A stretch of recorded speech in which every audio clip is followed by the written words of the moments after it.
네, 올해 들어서 역시 가장 큰 주식시장 이슈는 정치 테마주죠. 네, 그렇습니다. 우리 이규찬 기자 안철수 연구소 같은데 출입하고 그러지 않습니까?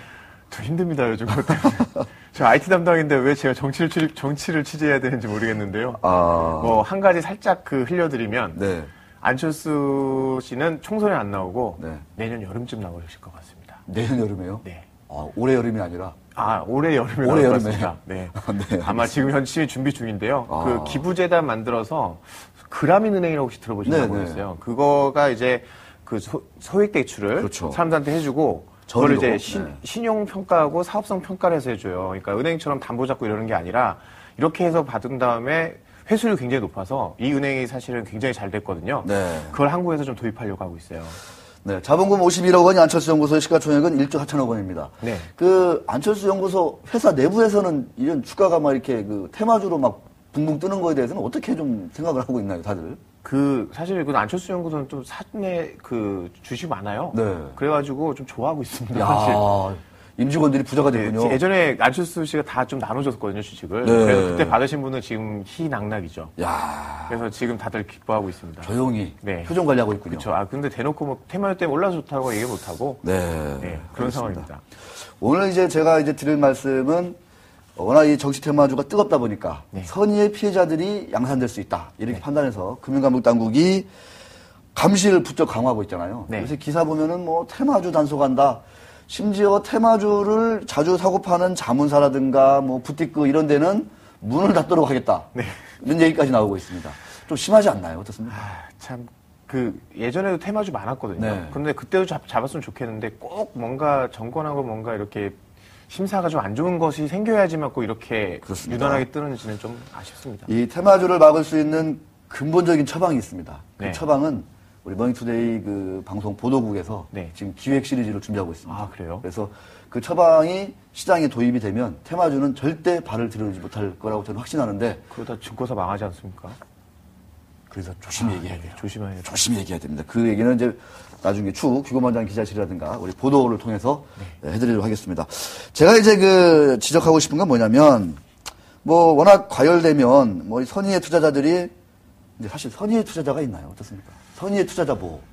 선이라는 건 내가 돈 벌기 위해서 하는 건데 좋은 일이겠죠. 나한테는. 네. 근데 선이라는 게 따지기 힘든 게 어렵죠. 사람은 각자의 이익을 위해서 열심히 일하는 거거든요. 네. 일하는 것도 똑같은 거고 투자도 똑같은데 다만 그 과정에서 뭔가 나쁜 짓을 하거나 범죄가 있거나 남들한테 큰 피해를 주지만 않는다면 선이라고 할 수 있을 텐데 네. 그래서 따지기 힘들죠. 이 투자자 보호라는 명분을 내걸고 정말 매매 거래를 정지시키겠다 별별 규정들이 지금 나오는 듯한데 네. 사실은 근본적인 처방은 내리지 못하고 있습니다. 그거를 제가 말씀을 나중에 드릴 텐데 문제는 뭐냐면 금감원 거래소가 최근 몇 년 동안 맨날 코스닥만 뒤져요. 네. 코스닥. 그런 사이에 대기업들이 다수 포진되어 있는 코스피 시장은 방치입니다, 방치.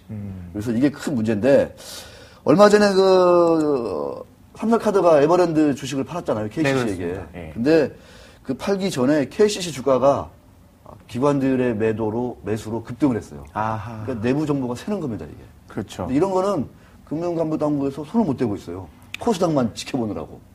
그래서 참 새도 사실 셀 수밖에 없다고 생각이 드는데. 네.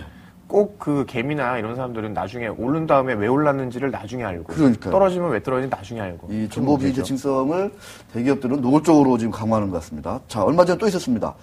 이 포스코가 지분을 투자한 성진지오톡이라는 회사가 있는데. 네네. 이 회사의 삼성 엔지니어링이 제3자 배정으로 주주가 됐거든요. 네.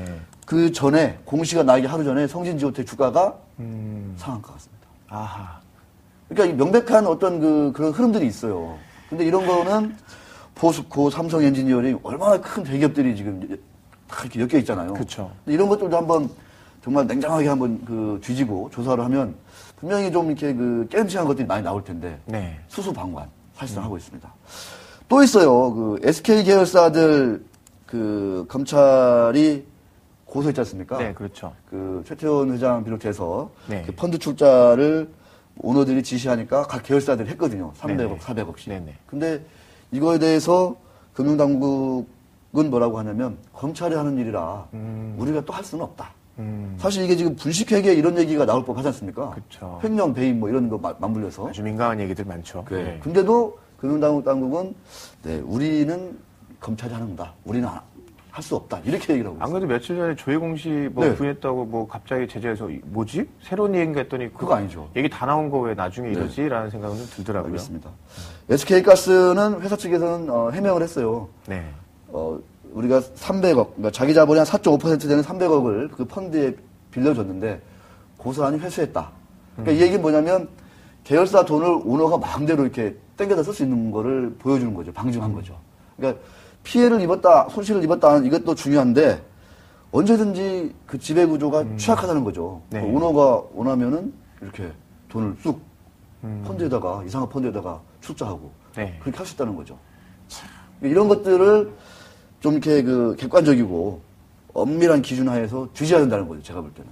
네. 근데 아직 수소방관하고 있습니다. 자, SK가스하고 비슷한 업종에 있는 이원 네, 한번 비교해 보겠습니다. 표로. 우리 이규찬 기자가 한번 비교해 줄 것 같은데 뭐 이게 LPG 이제 충전소 만드는 이제 거기에서 이제 LPG 파는 회사들인데 이익도 참 잘 벌어요. 그러네요. 그래서 그런지 많이 이렇게 봅니다. 돈을 이게 300억씩 훅훅 이렇게 쑥 빼주는지 모르겠지만 하여튼 근데 이 두 개를 비교해 보면 어떻습니까?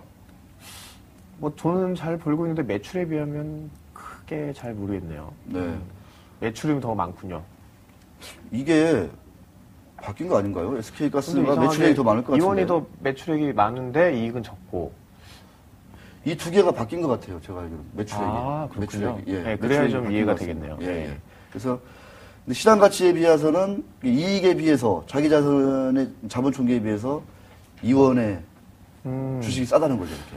그러네요. 절반. 이익이 뭐 그렇게 크게 차이 네. 나지 않고 오히려 저희 자산은 더 많은데 많은데 시가총액은 절반. 절반밖에 안 되고. 왜 SK가스가 이렇게 더 그러니까요. 많죠? 갈아타야죠, 이게.